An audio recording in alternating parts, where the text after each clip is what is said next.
Hi, everyone. Good afternoon. Hope you all had a good lunch. I'll do my best not to bore you guys because I understand some of you may be undergoing a food coma at this point. So thanks for the intro, Neville. My name is Raymond. I'm just one of the cogs that runs the market research team for Singtel Group Consumer. And basically, one of the tools that we frequently use in our arsenal of insights weapons is what we call the community panel. So the theme for today's session will be finding the voice of customer through community panels. And I've sort of structured this discussion to better serve those of you who want to learn more about having your own community panel, or those of you who might be on the fence around whether you should pull the trigger on this or not. So we'll share with you some of the things that we've gone through as we've maintained and utilized our own community panel over the years. And hopefully by the end of the next 15, 20 minutes, you'll understand whether community panels are for you, why they may be agile and innovative for your needs. You'll have a better understanding of how you can build your own community panel from the ground up, and have some insights around how you can overcome the common challenges around high costs when maintaining your own community panel. So let's start with what community panels are.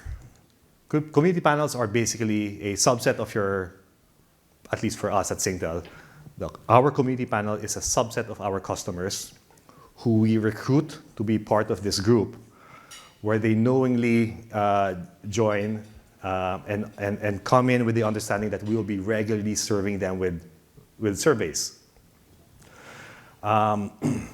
They join with the understanding that being part of the panel will allow them to better communicate their needs and thoughts with us, and will allow them to feedback early on in the conceptualization process for new services or new ideas that we might be coming up with. So previously we've also managed, or the team has also managed, community panels for Optus in Australia and Telkomsel in Indonesia. And of course, the community panel we have here in Singapore is called the Singtel Digital Advisors, which we've been running for the past 12 years. And contrary to what others may have experienced, I heard early on that some of their own panels lasted just a few months. What I'll delve to today I'll focus on today is why I think our own community panel has lasted this long. We've had it since 2012, if I'm not mistaken, so that's more than 10 years now. I think it's down to three things. Number one is time, how time efficient it is to use. Number two is the quality of responses we're able to get from this panel versus other panels that we've tried in the past. And the third is cost efficient, how cheap it is for us to maintain this year and year. So let's start with how this panel is very time efficient for us. I think the first reason as to why it allows us to do research very quickly is because we are able to record what I think are relatively high response rates. You can see over the past 10 years, we've maintained response rates of well above 20%. And with these response rates, it essentially means that what used to take 2 to 3 months to do via traditional means, we're able to do as fast as maybe 2 or 3 days. If you want to learn more, you can speak with Ray from my team, who's seated over there. So she's done a lot of these things. 2 days, 3 days, end-to-end research, 100% done in-house using the community panel. It is a little bit of work, though, to maintain those response rates, because like you can see here, over 2012 to 2016, we were seeing response rates decline. So we had to take corrective action to address that. and we've since maintained it at a relatively healthy level since then. But it's a lot of work because you need to make sure that you're able to refresh your base on a regular basis. Like for example, at Singtel, we recruit 4 times a year and get on average 700 to 1,000 new members every time we recruit. That's important because most customers will sort of lose interest in terms of being part of this community. So on average, if you want to have a good replacement rate, you'll need around, at least in our case, around 3 to 4,000 new members per year in order to keep the panel at a healthy size and at a healthy response rate. Response rates tend to go down as the community member ages in the panel, and that's why you'll need to find a way to replace them on a regular basis. We also keep response rates relatively high by frequently running high visibility surprise and delight programs where we give out what I think are sexy prizes on a relatively random basis. Like, not everyone gets something just by participating on a survey here. Unlike, I guess, other community programs, they're not incentivized on a per survey basis. And I think the most important bit in terms of eking out the highest response rates you can from your community panel is by having a deep understanding of who your community panel is. I tend to sort of treat them like individuals. When I say them, because we used to also handle or manage the panels for Optus and Telkomsel. And we could clearly see that the three groups of customers behaved very differently. Like, for example, what might work for a Singtel panel would absolutely not work for an Optus panel and for a Telkomsel panel. So it's really important to know how your panel behaves, like at what time or which days do they tend to answer surveys more, what keywords can you use to grab their attention so when they see your survey in their inbox, they answer. And in Telkomsel's case even, we never used emails. We used SMS because emails never worked for those guys. You could only reach them via SMS. So having that deep understanding of who your panel is and how they behave will help you get those relatively high response rates. And that's something that you don't understand from the get-go, but something that you will learn over time as you engage with them more and more.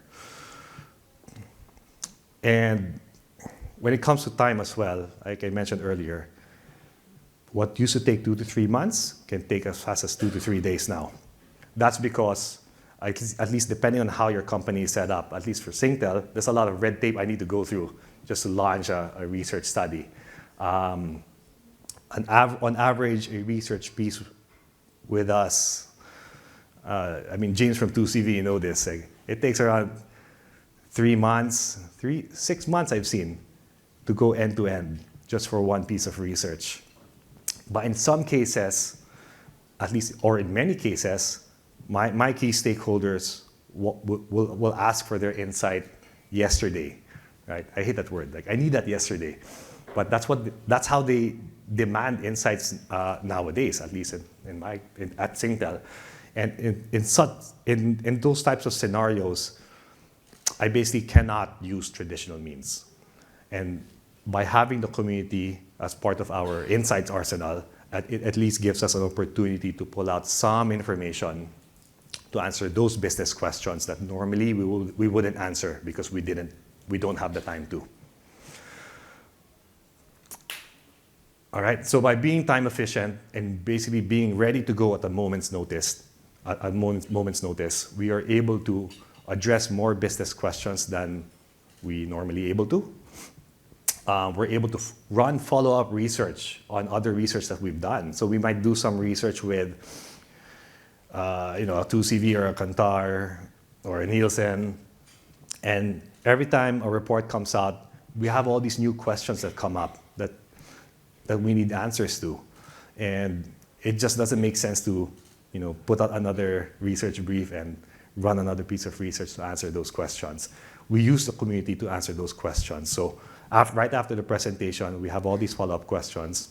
we can launch another survey the next day and get more answers for them. And then lastly, because you essentially remove cost as a barrier to running research in your organization, because this community panel is kind of like a fixed cost, right? Every time you utilize it, you don't really necessarily spend more. You remove that cost barrier, it allows us as an organization to be more customer-centric, because we can, like now I don't need to spend more to understand my customers better. Right, so that was the first reasons why I think community panels have lasted so long at Singtel. The second reason I notice is the quality of responses we get from the community. And when I say quality of responses, it's focused around the types of answers we get whenever we ask an open-ended question. Like I know when you engage with other traditional agencies, there's kind of this rule of thumb that, oh, you can't ask more than 3 or more than 2 open-ended questions. And I understand that, because most online panels, if you ask too many open-ended questions, you don't get any answers, right? Or if you get any answers, they're very light. Like, it's nice, it's okay, I like this, I like that, but they don't expound on their responses. With a community panel, at least our community panel, the types of answers we get when we ask an open-ended question are very detailed and very descriptive. I put some examples on here.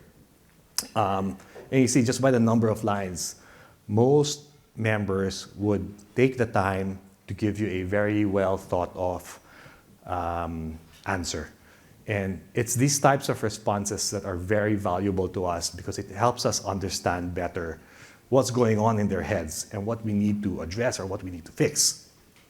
And it's come to a point where we've tapped into our panel, not just for quantitative surveys, but we've tapped into the panel to invite these customers over so that they can speak to us through focus groups or IDIs, or speak to some of our senior management to share their thoughts around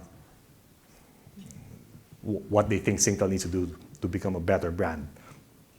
So that's kind of how our utilization of the community has morphed over the past years, whereas it was more focused on quantitative studies in the past.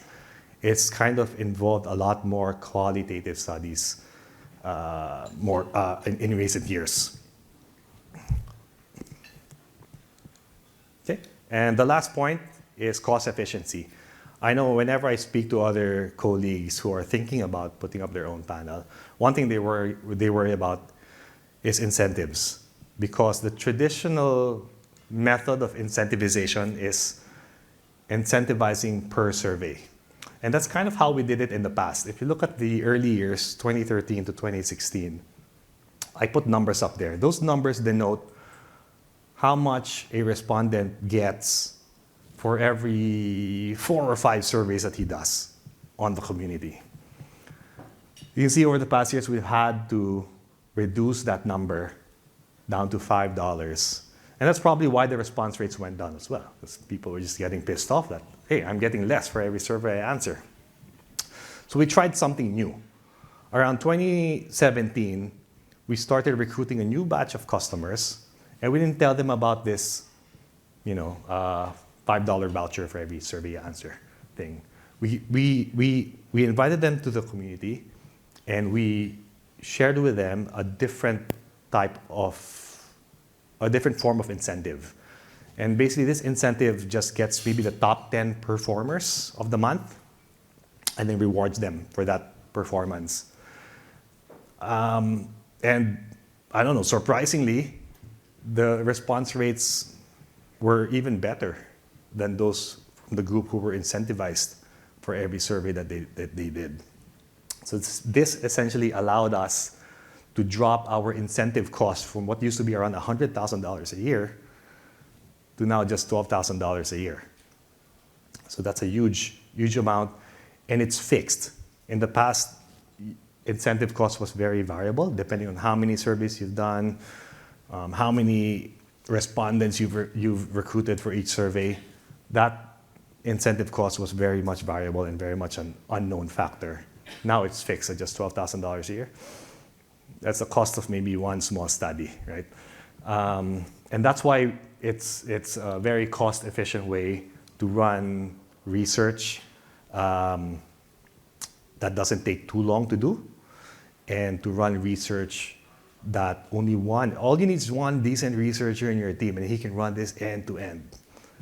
From designing the questionnaire, programming the questionnaire, sending out the survey to the community members, processing the data, and of course, analyzing the results all the way to presentation. Yeah, so that's, I guess, the long and short of it. And that's what I have for today. Any questions? Thank you.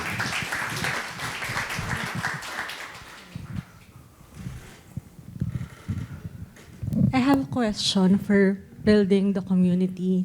Like, how do you encourage them to join? How do you, what compels them to join, and how does it differ for market to market, especially interested in Singapore and Australia? What's the difference?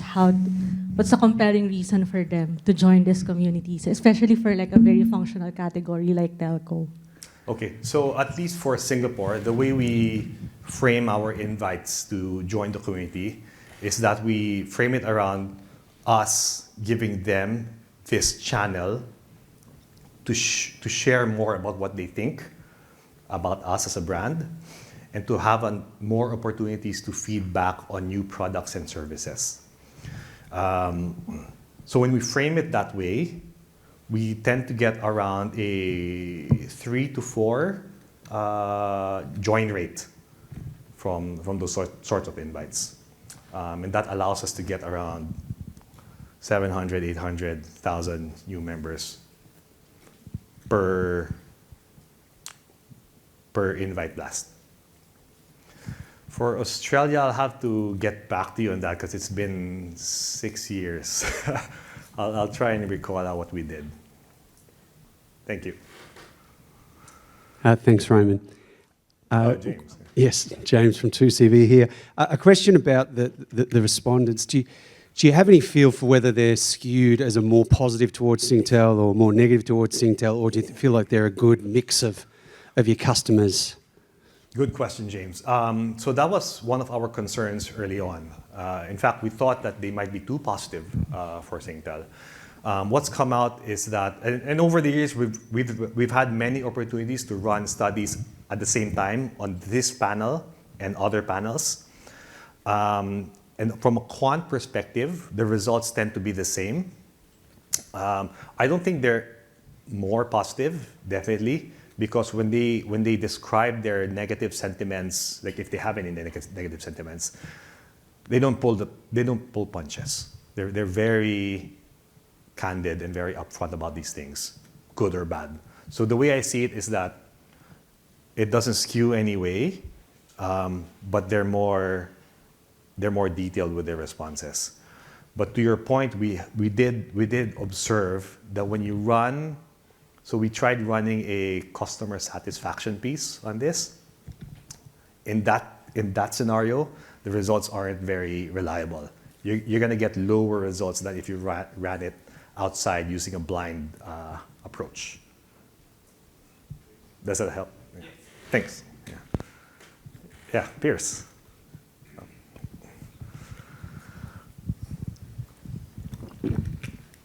I don't know if you have the same restrictions on selling to these people as you would do through an external third party. So my question is, can you, or have you, or would you be able to market to these people based on what? Because or do you make it clear to them when they join the panel that they would not be marketed to in any way? We make it clear that they will not be marketed to through the panel.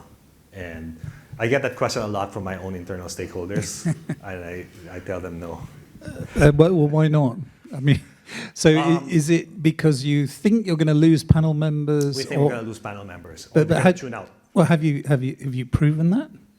I mean, We've never tried it, and that's because these panel members, at the end of the day, they're still part of the Singtel marketing cloud. So they will get hit by sales comms anyway. We just don't want to bombard them with more sales comms through our channel. And that's why I think they pay attention to our EDMs more than, say, the regular marketing EDMs, because they know it's not going to be something selling them any product or service. Thanks. All right, I got a question, Yeah. maybe quite practical. How much human resource you spend to maintain that panel? And do you design special activities Yes. to keep them active? Yes, we do design some special activities, not as much as we used to do to keep them active. At the absolute minimum, we were running this with just 2 people, 2 individuals, yes, at the minimum.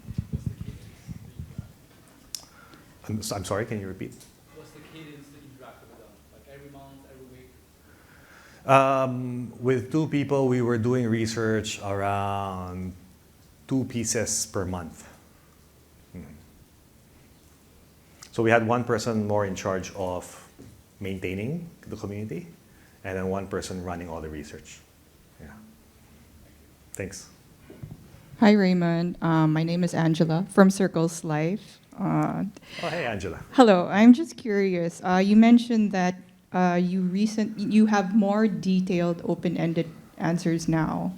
I'm just wondering, how did you get those types of responses? Is it in the type of questioning, or is it the people that you recruit? We think it's because it comes over the back of how we recruit these people. So we tend to get folks who are a little bit more invested in wanting to share their thoughts with us. But it's also in the way we ask questions. You're right about that. The way we ask questions has sort of changed since I joined the organization, right? Like your normal open-end will be maybe like, what do you like? Why are you likely to buy this? Why are you likely not to buy this? And we noticed that just with those questions, they give you a bit more richer content or answers. And from there, we started experimenting, asking a little bit more, more specific questions that requires more thinking. Some questions that you tend to ask more from a focus group rather than a quantitative survey. And yeah, it's a lot of experimentation. If you have your own panel, it might behave a little bit differently from ours. You understand how that panel thinks, how they behave, and you'll know what sorts of questions you can go with and push the boundaries in that direction. Hi, Raymond Ever. Hey, From Ever. Question. Over the course of like 10 years, what do you think is the healthy number of engagements with consumers? Because I understand if you engage too frequently, the community can be burnt out. And if you also engage good question. very seldom, it might bore also the community members. Yeah, good question. We have a rule of thumb that we follow where we avoid engaging with any one member more than once a week. Excuse me. When I say engage for a specific survey. So let's say you're a member. I might send you 2 EDMs a week, but the other EDM is a reminder to say, hey, Ever, you need to answer my survey. Yeah? But in terms of the different surveys we send out, if I touch you with one survey and another has to come out tomorrow, I'm not going to send that to you. Right? So we try and compartmentalize the surveys. Does it work? Okay, thanks. Thank you. No more questions, I think.